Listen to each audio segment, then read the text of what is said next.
Cole Hadley had everything a man was supposed to want. 12,000 acres of the finest cattle land in the territory. A house with imported windows that caught the morning light. Women smiled before he looked their way. And not one of those smiles had ever been for him. On a warm October Saturday at the Clover Creek Market, watching a large woman carry baskets alone while her father took the credit and the crowd laughed, he made a decision that would change both their lives. He was going to disappear. No name worth knowing. No land worth calculating. Just a drifter looking for honest work, and the answer to the only question that had ever kept him awake at night. Could a woman love a man who had nothing to offer but himself? He was about to find out. It had started with a single question from a well-dressed woman holding a tin cup. "This is extraordinary. Who makes this?" The woman behind the stall opened her mouth to answer. Large, obese, dark hair pinned under a worn bonnet, hands calloused and moving without pause, she had been working that stall since before sunrise while her father sat in the chair beside it doing nothing. Her father answered first. "Family operation," Gerald Calloway said, stepping forward with his chest out. "My recipe. Generations old." The well-dressed woman turned to him with warm interest. May Calloway turned back to her work without a word. Cole watched from his horse at the edge of the market. He had passed through Clover Creek 3 Saturdays running. He had seen this same scene each time. May behind the stall, working, lifting, carrying baskets of apples and berries from the cart to the press and back again, her body bent under the weight of them while her father sat and received the compliments of strangers. Each time Cole had told himself it was none of his business. Each time he had ridden on. He did not ride on this time. Because this time Gerald Calloway's face changed. A customer had questioned a price. Cole could not hear the exact words from where he sat, but he could see the shift in Gerald's expression. The quick, cold anger of a man who felt his authority questioned in public. Gerald turned to May. Said something short and sharp. May reached for the nearest basket to steady it. Gerald's boot came down on the fruit that had spilled at the edge of the stall. Not by accident. He crushed it deliberately, a slow, grinding pressure, and the juice of the berries splashed red across the dirt and across the hem of May's dress. He said something else. Low enough that the crowd nearest them could hear but not enough for the whole market to turn. May crouched down and began gathering the spilled fruit from the ground with her bare hands, her face down, her shoulders carrying something heavier than the baskets. The crowd nearby looked away. A few women near the baker's stall exchanged a glance and said nothing. One man near the fence post shook his head slowly and then looked at his boots. Nobody moved. Cole's hands tightened on the reins. He sat completely still for a long moment, watching May gather crushed berries from the dirt with the quiet efficiency of a woman who had done this before, who had learned exactly how to absorb cruelty without making it worse, who had stopped waiting for anyone to step between her and her father a long time ago. He turned his horse and rode directly to Hank Porter's property 2 miles east. Hank Porter had been Cole's closest friend since they were 8 years old. He was poor in the way Cole was wealthy, completely and without apology. Eleanor Hadley had spent 24 years trying to subtly discourage the friendship. It had never worked. Hank was mending his fence post when Cole rode up, the same fence post they had been using as an excuse for Cole's visits since they were 18 years old. It had never actually needed fixing. Hank looked up, read Cole's face, and set the bridle down. "What happened?" "I need your boots." Hank looked down at his feet. "Back up." "These are my only boots, Cole." "Henderson's window. The brown ones with the double stitching." "Any pair you want." "My account." The calculation behind Hank's eyes completed itself with undignified speed. He began unlacing. "You want to tell me why?" Cole told him. "All of it. The stall. The credit taken. The boot coming down on the fruit. May on her knees in the dirt." Hank was quiet for a moment. "So you're going to disguise yourself as a drifter and go work at her father's orchard?" "Yes." "Because you want to know if a woman would love a man with nothing?" "Yes." "Cole, I know. This is I know, Hank. Hank was quiet for a moment. Then the corner of his mouth moved. Those women your mother keeps bringing to Sunday dinner. What about them? If you're done with them, I mean since you're leaving and all. Hank. I'm just saying. The one last month with the blue dress seemed perfectly nice. Hank. I have excellent qualities, Cole. I'm very charming at dinner. Give me the boots. Hank handed them over, still grinning. What do I tell your mother? Tell her fence lines. Cole was already pulling on the worn canvas trousers he had bought off a market worker that morning for twice what they were worth. He changed behind Hank's barn, fraying jacket, uneven sleeves, a shirt that had seen better years. He rubbed dust through his hair until it lost its shape. Untucked everything. Hank studied him with the expression of a man evaluating a disaster he has agreed to be part of. Your hands are too smooth. They'll roughen. Your posture is too straight. Cole slouched. That looks like a wealthy man pretending to slouch. It'll do. Cole swung up onto a borrowed horse. Don't tell my mother. She's going to find out.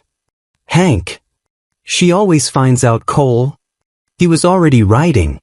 The Callaway orchard announced itself before it came into view. The smell of apples and berries and wood smoke on the autumn air, sharp and sweet and layered in a way that only came from years of working the same land in the same way.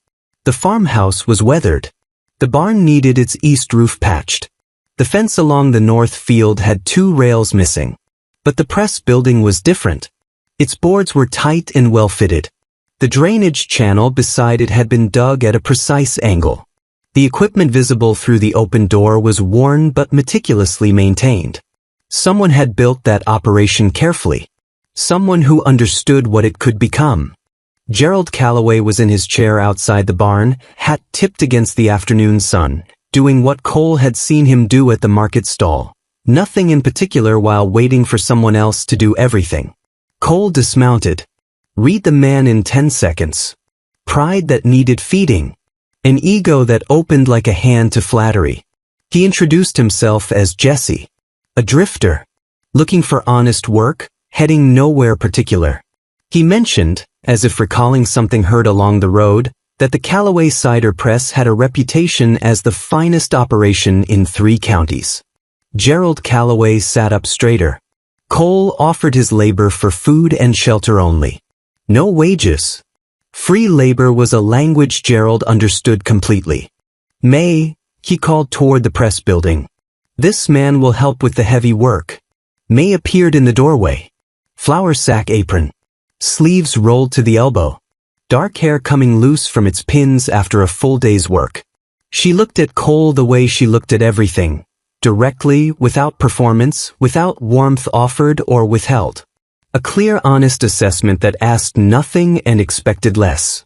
The east barrels need moving before the afternoon batch, she said. Can you manage heavy lifting? Yes. She turned and walked back into the building. Cole followed her into the cool interior that smelled of crushed apples and cedar and work that never stopped. She pointed at the barrels. He moved them. She watched, assessed the placement, pointed at the next task without comment. His name was Jesse now. Standing in May Callaway's press barn with a barrel in his arms and the smell of her work all around him, Cole Hadley understood for the first time in his life what it felt like to be nobody. Just a man. No land behind him. No name preceding him. Nothing between him and the truth of what he was. It felt, unexpectedly, like relief. The first thing May Callaway taught Cole was that he knew nothing. Not unkindly. She simply showed him the press mechanism on the second morning, explained it once with clean economical words, and then watched without expression as he proceeded to get it entirely backwards on the third day. He heard the mechanism engage. He felt, a half-second too late, that something was wrong. And then cold apple cider came out of entirely the wrong part of the apparatus and hit him squarely in the chest, soaking through his shirt, running in small rivers down both forearms, dripping off his chin into the October air. He stood completely still. May appeared in the doorway behind him. He heard her stop walking. He could feel her looking at the press. Then at him. then at the press again. She walked to the shelf, took a clean cloth, and held it out without a word. He took it. She walked away. And then, from somewhere deeper in the building, far enough that she must have thought he couldn't hear, came laughter. Genuine, unguarded, the kind that escapes before a person decides whether to let it out. It lasted only a moment before she collected herself. Then silence. Then the sound of her returning to work. Cole stood dripping in the morning air and thought, I would tip that barrel every single morning for the rest of my life for that sound. The days settled into a rhythm. Heavy work in the mornings, press operation in the afternoons, the particular satisfaction of learning something difficult from someone who knew it completely. May did not praise him and she did not coddle him. When he did something right she said nothing. When he did something wrong she told him once, clearly, and moved on. He found he preferred it to every compliment he'd ever received at a Sunday dinner. He was mucking out the south stall when his hand landed somewhere it should not have. He went completely still. Absolutely, profoundly still. The stillness of a man confronting something his entire previous life had not prepared him for. I need a moment, he said to no one in particular. May was passing the stall door with the feed bucket. She stopped, looked at his face, looked at his hand, looked at his face again. She walked away laughing, not the polite covered kind, the real kind, shoulders moving, hand pressed briefly over her mouth as she rounded the corner of the barn. Cole washed his hands 17 times. He counted. Hank arrived Tuesday morning with supplies and the particular expression of a man who intends to enjoy himself. He was leaning on the fence post when Cole came around the corner of the woodpile, both arms slightly extended from his body, 2 buffalo chips held between 2 fingers at maximum distance, his face carrying the expression of a man proceeding through consequences he could not unmake. Hank opened his mouth. Not one word, Cole said. Hank's shoulders began moving in a way that had nothing to do with the cold. May appeared in the press building doorway. Looked at Cole. Looked at Hank. Looked back at Cole. The fire needs fuel, Jesse. Today if possible. She went back inside. Hank walked to the other side of the barn with considerable urgency. Cole completed the task with his jaw set and his eyes fixed on the middle distance. But it was the buffalo milk that changed something. May handed him the warm pail one morning without explanation, the way she handed him everything, directly, matter-of-factly, as if the world were a straightforward place and tasks simply needed doing. Cole drank it, went completely still, set the pail down with great care, and quietly walked behind the barn. May said nothing. She turned back to the press and asked him no questions when he returned 5 minutes later, pale and dignified. After that, something in the orchard shifted warmer. He couldn't have said exactly when it happened, somewhere between the manure and the milk and the morning she offered her hand to pull him out of the mud under the apple tree, neither of them mentioning the state he was in, both of them pretending it was entirely normal to be covered in October mud before breakfast. He was learning her by then. The way she hummed when she was deep in a task, low and tuneless and entirely unconscious. The way she talked to the equipment in small sounds, satisfaction when something worked, a quiet word when it didn't, as if the press were a difficult but respected colleague. The way she fed every hungry person who came to the gate without discussion or delay. A boy from the neighboring property, an old woman heading to town, a drifter not entirely unlike the one Cole was pretending to be. He asked her about it one afternoon, falling in beside her with a heavy basket she hadn't asked him to carry. She let him take it, which surprised him. "You give food to everyone who comes to the gate," he said. "Yes." "Why?" She was quiet for a few steps. "Someone did it for me once when I needed it." She didn't say more. She didn't need to. Hank brought supplies that third week. The French soap was tucked at the bottom of the saddlebag, Parisian, wrapped in paper, the kind that had no business being within 100 miles of a working orchard. Cole had tucked it away quickly, but not quickly enough. May found it the next morning when she came to leave his food. She picked it up, turned it over, set it down. "This is Parisian soap." I found it, Cole said. On the road. It was a remarkable day. She looked at him for a moment with those clear, unhurried eyes. Then she set the soap down and left without another word. That evening, when Cole came back to the barn, the soap had been moved quietly to the shelf above his cot. The good shelf, the dry one, the place where something worth keeping belonged. He stood looking at it for a long time. She hadn't mentioned it. She hadn't made it a moment. She had simply given him back his dignity without asking him to account for it. He understood, standing in that barn in the October dusk, that this was what she did. Not just for him. For everyone. She saw what people needed and she provided it without making them feel small for needing it.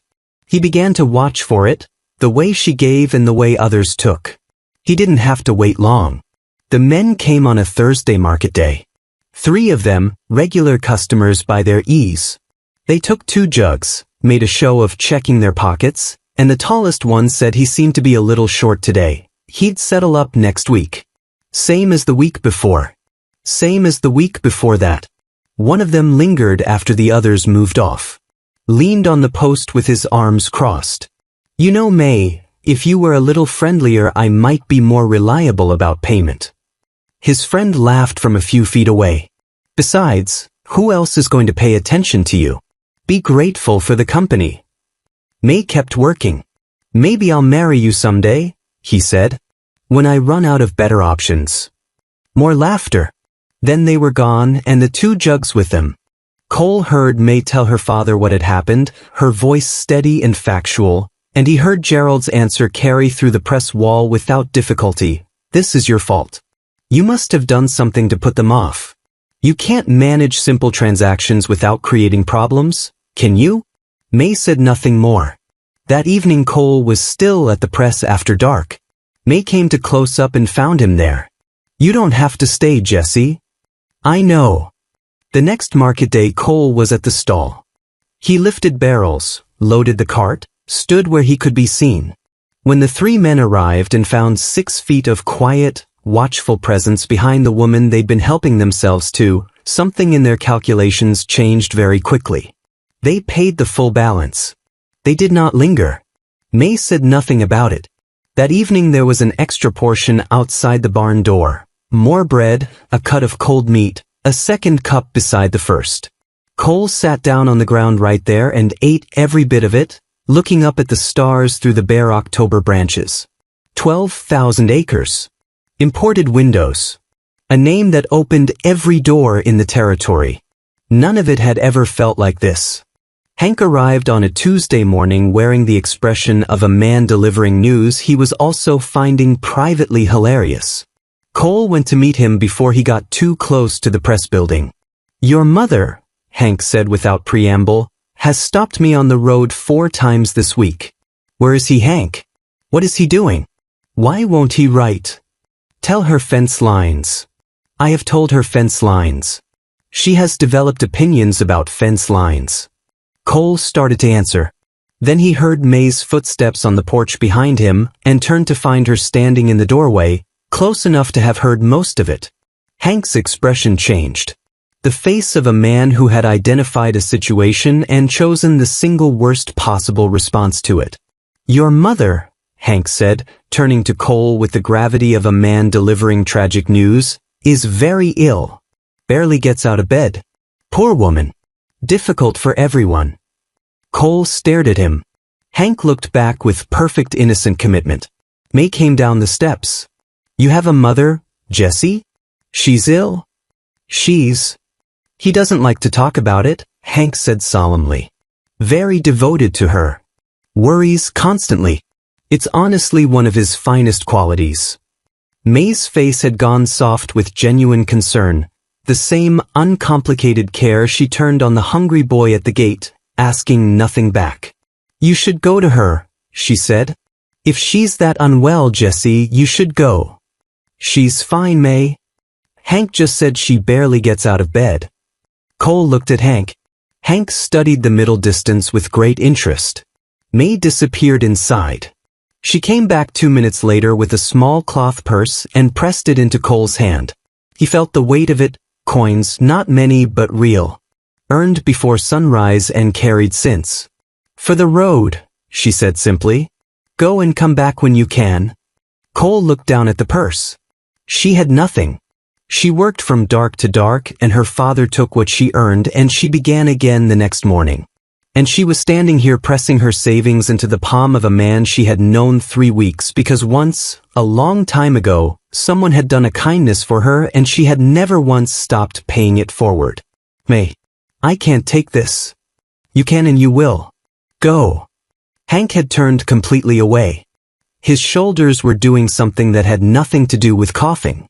Cole closed his fingers around the purse. Thank you, May. She nodded once and went back inside. The moment they cleared the corner of the barn, Hank abandoned all dignity entirely. She gave you money, Hank. Her own savings. To visit your sick mother. I will sell that horse you're riding. The most powerful cattle rancher in the territory standing in a barnyard holding a poor woman's coin purse. Cole rode ahead. Hank's laughter followed him down the road. He arrived at Eleanor's house that evening without changing. Eleanor opened the door. 3 full seconds passed.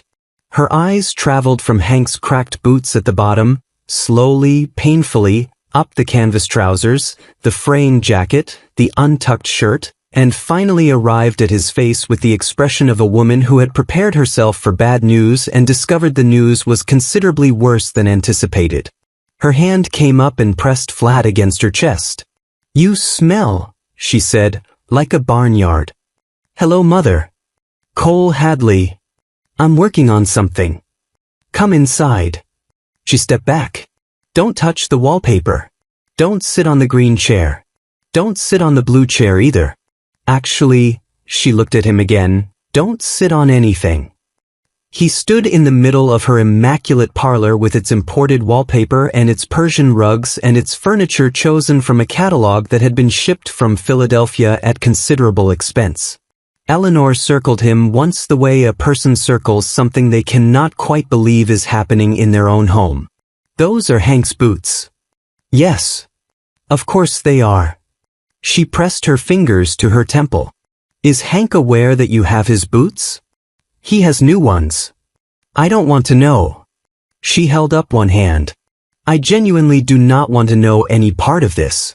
Sit, not on anything upholstered. Sit on that wooden chair by the window and tell me what is happening. I can't tell you yet. Cole. Mother. She looked at him for a long moment with the particular expression she reserved for situations that had exceeded her capacity for management. Then she went to make coffee. She did not ask again. But when he stood to leave, she said one thing quietly from the doorway. Are you happy? She had never asked him that. Not once in 32 years. He thought of May's laugh escaping through the press building wall. Coffee on the fence post with no note. The soap on the shelf. Yes, he said, surprised to find it completely true. Eleanor watched him ride away with the expression of a woman solving something. He put May's coins back before dawn. Left them on the press counter without explanation, in the dark, before she woke. She found them. Looked toward the barn for a long moment. That morning she brought him coffee and a fresh biscuit without being asked, and he drank it standing in the barn doorway watching the apple rows emerge from the early mist, and it tasted like everything he hadn't known he was looking for. By the 5th week they had settled into something without naming it. Evenings on the fence, the cold coming up through the ground.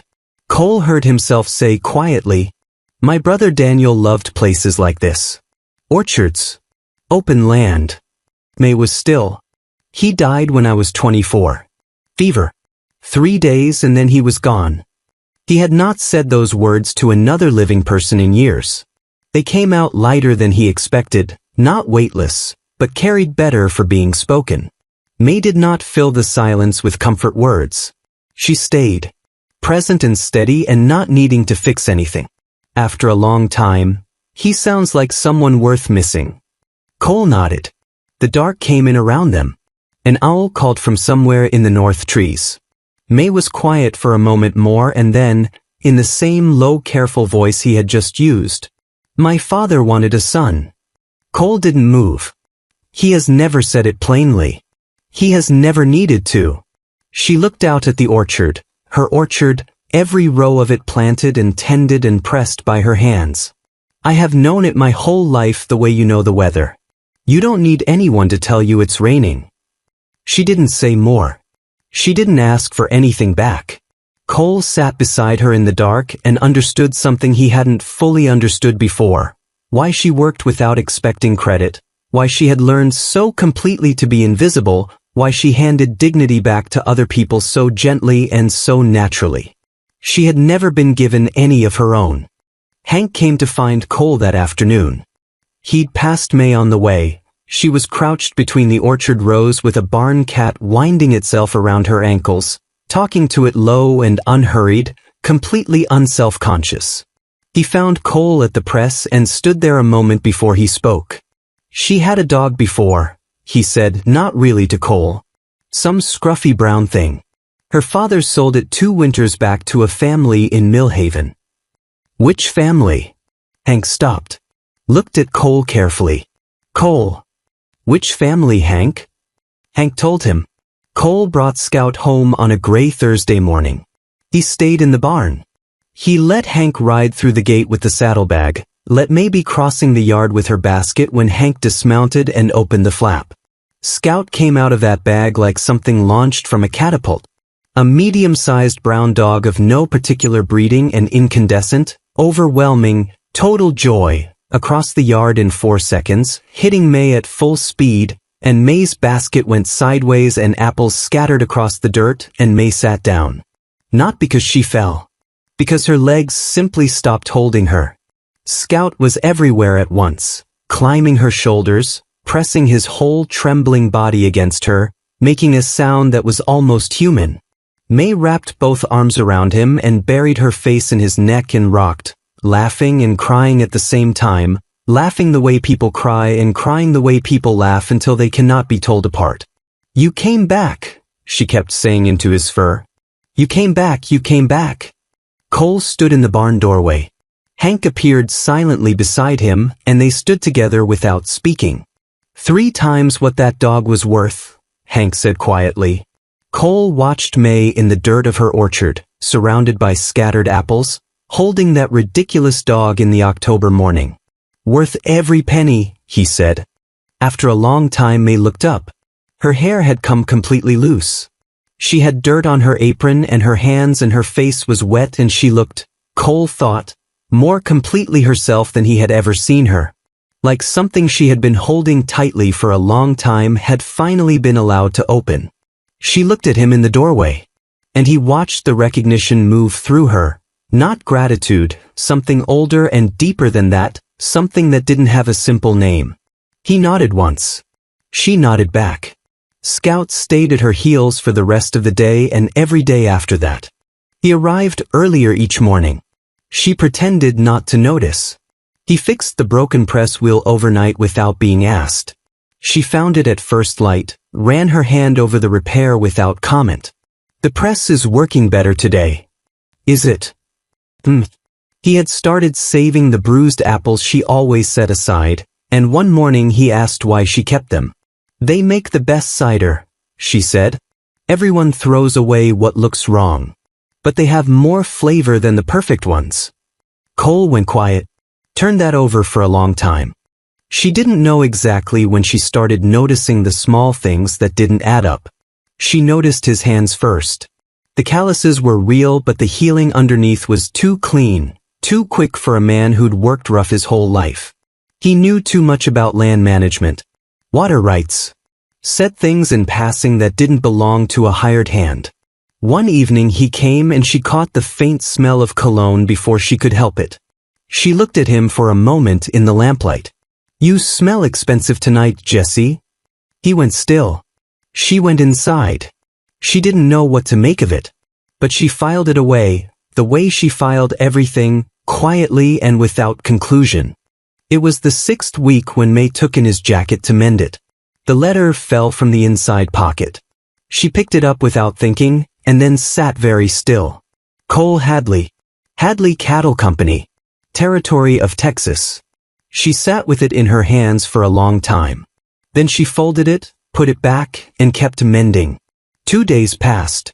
She watched him differently. He didn't notice.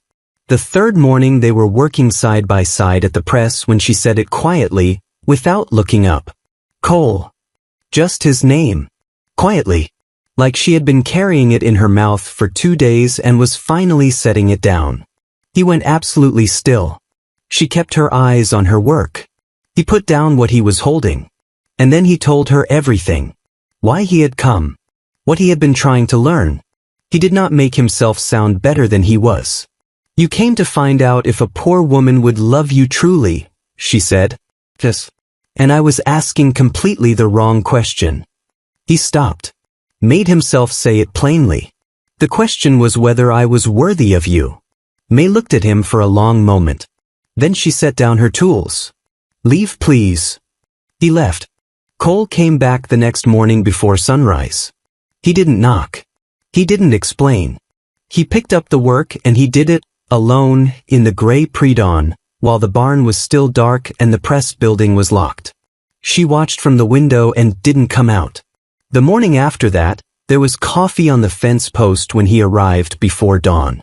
She was already inside by the time he found it. The third morning she came out. They worked side by side in complete silence, and neither of them mentioned any of it. Then, you're holding the press handle wrong again. He almost smiled. Didn't quite.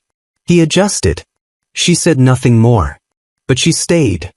Eleanor's carriage appeared at the orchard gate 3 days after the fence.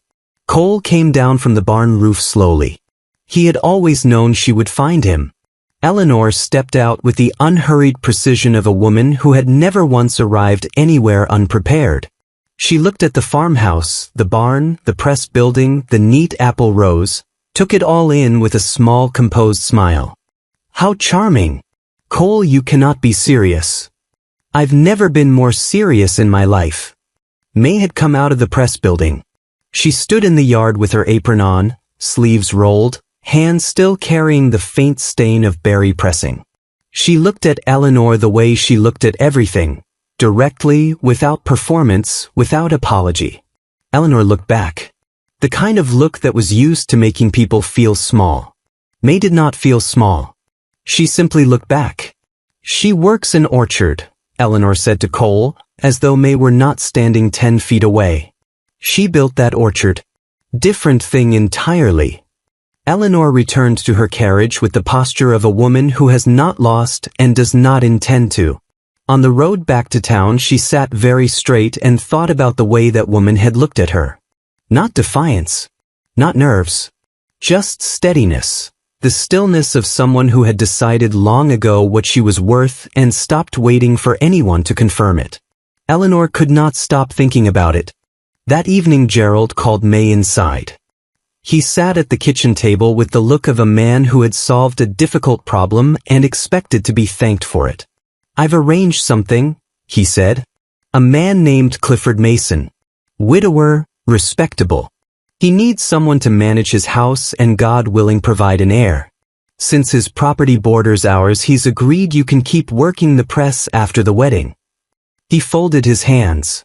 You'll have a roof, a name, food on your table. May stood in the kitchen doorway. A woman your age, Gerald said. Your size. You should be grateful someone is willing. He said it without cruelty. That was almost the worst of it. The complete matter-of-factness of it, like he was reading from a ledger entry. He's coming Friday to look at the orchard, Gerald said. Be presentable. May went back to work. Friday morning Cole was repairing the north fence when Clifford Mason arrived. He watched without appearing to watch, a large man in a good coat, practical eyes, moving through the orchard rows with the assessing interest of someone calculating value rather than admiring it. Gerald walked beside him pointing things out with the pride of a man showing off work he had not done. They stopped near the barn. Clifford's voice carried easily in the cold morning air. She's not what I'd choose, he said to Gerald. But the work here is good and a man needs someone to keep house. I suppose she'll do. The barn wall between May and those words was thin boards and nothing else. Cole set down his fence rail. He stood very still for a long time after Clifford and Gerald walked back toward the house. That evening he worked beside May until dark without being asked and without explanation. She did not ask why he stayed. He did not offer it. When she finally went inside, he sat on the fence in the cold and looked at the press building she had built and the apple rows she maintained and the orchard that existed because of her hands and her knowledge and her years of quiet, relentless work. He sat there until the cold went deep. Then he rode to Hank. "Be ready tomorrow morning," Cole said. "Early." Hank looked at him once. "The good boots?" "The good boots." By the time the sun came up, Cole was already riding. May heard the horse before she saw anything. She was inside the press building turning the morning's first batch when the sound came through the wall. One horse, then two, then the slow roll of carriage wheels on the road. She kept her hands moving. Gerald had told her Clifford was coming at 9. She had decided she would keep working until Gerald called her out because the moment she stopped working was the moment this became real. She kept her hands moving. Outside, Gerald came off the porch when he heard the gate. He expected Clifford. He saw Cole Hadley dismount. The recognition did not come all at once. It came in pieces, the horse first, too fine for a drifter. Then the coat. Then the boots. Then the face he had been looking at for 6 weeks across his own yard over his morning coffee. Jesse. Gerald stood completely still. 6 weeks. The barn. The food. The free labor. The man who had complimented his cider and offered to work for nothing and slept under his roof and eaten at his table and seen, Gerald understood with a cold dropping sensation, everything. Every morning Gerald had sat in his chair while his daughter carried the weight of the whole operation alone. Every time he had turned May's problems back on her. Every casual cruelty. Every "you should be grateful." All of it witnessed by Cole Hadley. Gerald's mouth opened. Nothing came out. Hank swung off his horse and walked to the press building door and stood in front of it with his arms folded. Not aggressive. Just present. The unmistakable presence of a man who was not moving. Gerald found his voice. "You were in my barn." "Yes," Cole said. He did not stop walking. He walked to the press building door and looked at Hank, who stepped aside, and he opened it. May turned from the press.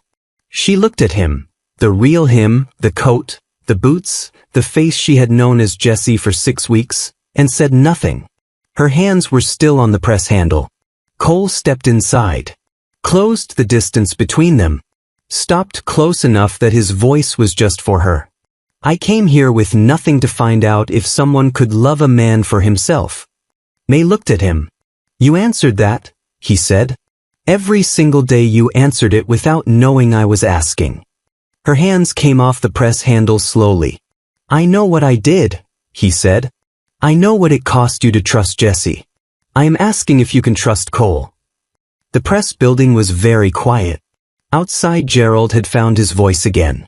The sound of it reached them through the wall, rising, indignant, the particular outrage of a man who had been caught and was trying to turn it into someone else's fault. Hank's voice came back. Quiet. Immovable. "I wouldn't." Silence. May looked at Cole for a long time. Then she reached past him to the small shelf beside the press door where she kept a cup for tasting. She filled it from the morning batch. Held it out. He took it. Drank. She watched his face. "Still wrong," she said. Something broke open in his expression. Not a laugh exactly. The release of a man who has been holding something for 6 weeks and has finally been given permission to put it down. "Teach me," he said. "I've been trying." He took her hand. She let him. They came out of the press building together. Clifford Mason looked at Cole Hadley and made the only reasonable calculation available to him. He picked up his hat from the fence post where he had set it. He nodded once at nobody in particular. He left. Gerald stood in his yard with his mouth opening and closing and nothing useful coming out of it. Eleanor had stepped down from her carriage. She walked forward and stopped in front of Gerald. Not Cole, not May, Gerald. She looked at him the way she had looked at things that disappointed her for 60 years. She said nothing. She did not need to. Gerald sat down in his chair. It was the chair he had always sat in. The one beside the stall where he watched his daughter work. He sat in it now and looked at the orchard May had built and said nothing more. Eleanor turned to May. Looked at her the way she had looked at her in the yard, that same assessing look, the one May had met without dropping her eyes. "I see why he stayed," Eleanor said simply. May looked back at her. "He pressed it wrong for 6 weeks. Eleanor's mouth did something it did not often do. "Come to dinner Sunday," she said. "Both of you." She returned to her carriage. Scout sat at May's feet and thumped his tail against the ground 3 times. Hank appeared beside Cole. "That," Hank said quietly, watching Eleanor's carriage turn onto the road, "went better than I expected." "Go home, Hank." "Absolutely not." Eleanor Hadley was back at the orchard 3 months later, but she wasn't in her carriage. She sat in the chair by the barn, Gerald's old chair, and she helped core apples badly. With complete confidence in her own method, which was wrong in ways that managed to be inventively different each week. May tried to correct her. Eleanor had opinions. Strong ones. Delivered with the certainty of a woman who had been right about most things for 60 years and saw no reason to stop now. They argued about it every single Sunday. Neither one gave an inch. Both of them kept coming back. Cole sat on the porch steps with Hank beside him, Scout sprawled across both their feet in the pale winter sun, listening to the sound of his mother and his wife disagreeing about fruit through the open barn door. "Your mother," Hank said, with the deep satisfaction of a man who had been waiting 3 months to say it, "is losing an argument about apples to your wife." "I know." "She hasn't lost an argument since 1871. "I know." Hank settled back with his fine Henderson boots crossed at the ankle. "This is still the best thing that has ever happened to me." "Go home, Hank." "Never." From inside the barn May laughed. Sudden and genuine, the laugh that still surprised her sometimes, the one that came out before she remembered she was allowed to have it. Cole closed his eyes. Just listened. That laugh in the cold Sunday air, threaded through the smell of apples and wood smoke and the sound of his mother refusing to be wrong about fruit. He had ridden 12,000 acres in every direction looking for something he couldn't name. It had been here the whole time, waiting for him to be nobody long enough to finally become himself.